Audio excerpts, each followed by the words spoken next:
Hi everyone.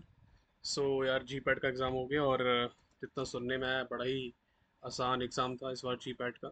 ठीक है। Cut off कितनी जाएगी वो तो मैं थोड़े समय में पता लगेगा, लेकिन स्टिल कट ऑफ इस बार हाई जाने वाली है। नंबर जितना मुझे लगता है 200 220 जाएगी और ओबीसी की 100 190 तक। ठीक है, कई लोग बोल रहे हैं कि जनरल की कट ऑफ 400 जाएगी, ये सब गलत बात है। क्योंकि हम क्वेश्चंस करके आ जाते हैं, लेकिन हमें बाद में रियलाइज़ होता है कि हमने ये गलत किया वो गलत किया, वो सबके साथ होने वाला है। वैसे 400 कट ऑफ जाना बहुत ही रेयर केसेस में हो सकता है, अदरवाइज इट्स इम्पॉसिबल। ठीक है। तो 25 क्वेश्चन कहीं से हमने कलेक्ट किए और उसको हम डिस्कस करेंगे। ठीक है, तो स्टार्ट करते हैं। टेरो कैप कार्पस मार्सुपियम, इसका आंसर लेगुमिनेसी है। तो अगर आपने टिक किया है तो आपको 4 मार्क्स मिल जाएंगे। लेप्रोसी ये मैंने अच्छे से पढ़ाया था, बैक्टीरियल डिजीज है, माइको बैक्टीरियम लेप्रे कॉज करता है। तो इसका आंसर जिसने बैक्टीरियल किया हुआ है बिल्कुल सही है।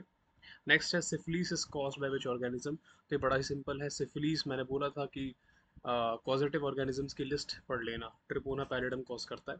साल्मोनेला टाइफी से टाइफॉइड होता है। ठीक है, दो ऑप्शंस मिले नहीं, लेकिन फर्क नहीं पड़ता, हमें मेन आंसर से यहाँ मतलब है साल्मोनेला टाइफी। रेनिन किससे रिलीज होता है? तो रेनिन जो रिलीज होता है वो जेजी सेल से होता है। ये भी मैंने पढ़ाया था कि जब बीटा वन रिसेप्टर स्टिमुलेट होते हैं हार्ट पे और हमारे जेजी सेल्स पे, तो जेजी सेल से रेनिन रिलीज होता है। और रेनिन आगे जाके रास सिस्टम को एक्टिवेट करता है, जिससे ब्लड वेसल्स के अंदर वैसो कॉन्स्ट्रिक्शन होती है। ये हमने पढ़ा था अच्छे से डिटेल में। ठीक है, चलो आगे चलते हैं।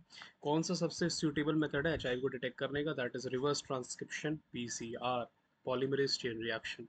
अगर आपने ये चूज किया है, वेल एंड गुड। इसमें से कौन सा फैटी ऑक्सीडेशन इनहिबिटर है? बड़ा ही सिंपल है, ये भी मैंने आपको पढ़ाया था, ट्राइमेटाजिडीन। ठीक है, इसको मैंने कार्डियोवैस्कुलर सिस्टम वाले टॉपिक में पढ़ाया था। ओके, चलो आगे चलते हैं। अपेंडिकुलर स्केलेटल सिस्टम्स में कितनी बोन्स आती हैं? 126। टोटल 206 है, उसमें से अपेंडिकुलर में 126 बोन्स आती हैं। आई होप ये आपने ठीक किया होगा। Which cranial nerve stimulates the heart beat? तो आंसर है 10th, मतलब वेगस वाली जो है नर्व वो करती है। ठीक है, जबकि जो सेकंड है वो ऑप्टिक के लिए होती है। नाइन्थ वाली डिफरेंट डिफरेंट फंक्शंस के लिए अपनी डिफरेंट डिफरेंट नर्व्स हैं। ये भी हमने ट्रिक आपको पढ़ाई थी, वन से लेके कैसे आपको सारी नर्व्स याद करनी है, और जिसमें से 10th वाली जो है वेगस, वो सबसे लॉन्गेस्ट नर्व है और हार्ट बीट हार्ट पे इसका कंट्रोल होता है। ठीक है, चलो। ब्लूम स्ट्रेंथ किसके डायरेक्टली प्रोपोर्शनल है? Very simple question, cohesive strength के डायरेक्टली प्रोपोर्शनल होती है।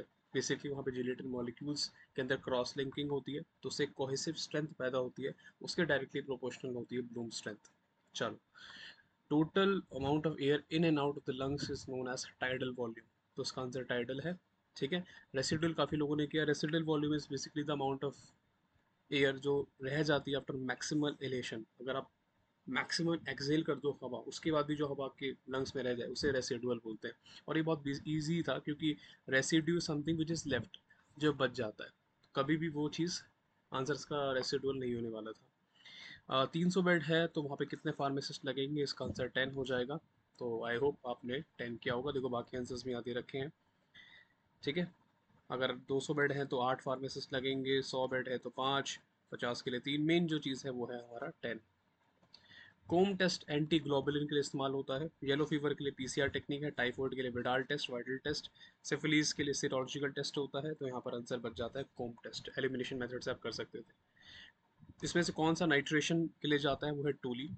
ठीक है, तो टोलिन यहाँ पर नाइट्रेशन का होगा, जो कि electron strong electron donating group है, जिसकी वजह से बेंजीन हाईली रिएक्टिव बन जाती है towards the electrophilic substitution.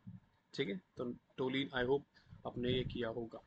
Next है ओपनियर ऑक्सीडेशन रिएक्शन। इसका आंसर है एल्यूमिनियम आइसोप्रोपोक्साइड। तो आई होप यहाँ पर आपने ये वाला ऑप्शन चूज करा होगा। तो 14 क्वेश्चन पे हम हो चुके हैं। अब आता है 15 क्वेश्चन को। इसमें से कौन सी टेस्टिस की आउटर लेयर होती है? That is tunica vaginalis. Inner most होती है ट्यूनिका वेस्कुलोसा। ठीक है, और इनर लेयर में ट्यूनिका एल्ब्यूजिनाई आता है। बाकी जो आउटर मोस्ट है वो है ट्यूनिका वजिनलिस। सार्कोमा किसका कैंसर है? वो कनेक्टिव टिश्यू का कैंसर होता है। ठीक है, तो ये बेसिक सा क्वेश्चन था। पैथोफिजियोलॉजी से बहुत सारे क्वेश्चन इन्होंने इस बार दिए। C13 कार्बन 13 का स्पिन क्वांटम नंबर हाफ हो जाएगा। ठीक है। थायोग्लाइकोलिक एसिड, जो कि लिमिट टेस्ट से क्वेश्चन आया था ये वाला, ये कहाँ इस्तेमाल होता है? बेसिकली ये आयरन के अंदर हम लेते हैं। ठीक है, आयरन के अंदर बेसिकली ये यूज़ किया जाता है आयरन के लिमिट टेस्ट को कंडक्ट करने के लिए। कौन सा एंजाइम इनिबिट करने से हाइपरटेंशन ट्रीट हो जाता है? तो मैंने भाई अच्छे से पढ़ाया था, ACE inhibitor. ACE inhibitor, angiotensin converting enzyme inhibitor, याद है? Captopril, lisinopril, enalapril. तो भाई एस को इनिबिट करेंगे तो जाके हाइपरटेंशन ठीक होती है। एच एम जी को ए जो है वो यूज़ होता है, अगर एच एम जी को ए को इनिबिट करोगे तो वो डिसलिपिडीमिया में इस्तेमाल होता है। एच एम जी को ए रिडक्टेस इनिबिटर, वो अलग ड्रग होते हैं आपके, ठीक है? ये वाले अलग ड्रग हैं, कैप्टोप्रिल, लीसनोप्रिल, इनालाप्रिल, ये वाले ड्रग आ जाएंगे, ठीक है?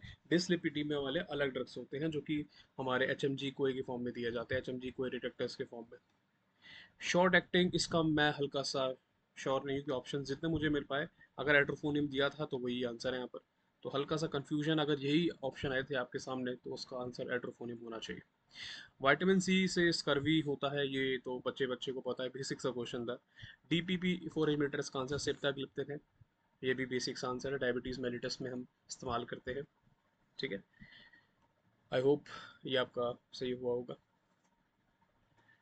प्लाज्मा प्रोटीन बाउंड, ये मैंने अच्छे से जब जनरल फार्माकोलॉजी पढ़ाया था तो वहाँ मैंने अच्छे से आपको बताया था कि जैसे ही ड्रग प्रोटीन बाउंड हो जाता है, मतलब प्लाज्मा प्रोटीन पे जाके बाइंड करता है, तो भाई वो फार्माको डायनेमिकली एक्टिव नहीं होता, मतलब वो फार्माको डायनेमिकली इनर्ट हो जाता है। बॉडी में मूव तो करेगा लेकिन एक्शन नहीं दिखाएगा, तो pharmaco dynamically inert. Next, optical isomers, यहाँ लैक्टिक एसिड के पूछा था, ठीक है? तो भाई आंसर हो जाएगा इसका दो। लैक्टिक एसिड के ऑप्टिकल आइसोमर्स कितने होते हैं? दो होते हैं। और ये लास्ट क्वेश्चन, बाकी इसके बाद जितने क्वेश्चन हमारे पास आते जाएंगे will make sure that will make a video on that also. Rancidity value से आयोडीन वैल्यू का डिटर्मिनेशन होता है, तो यहाँ पर हो जाएगा आंसर डी।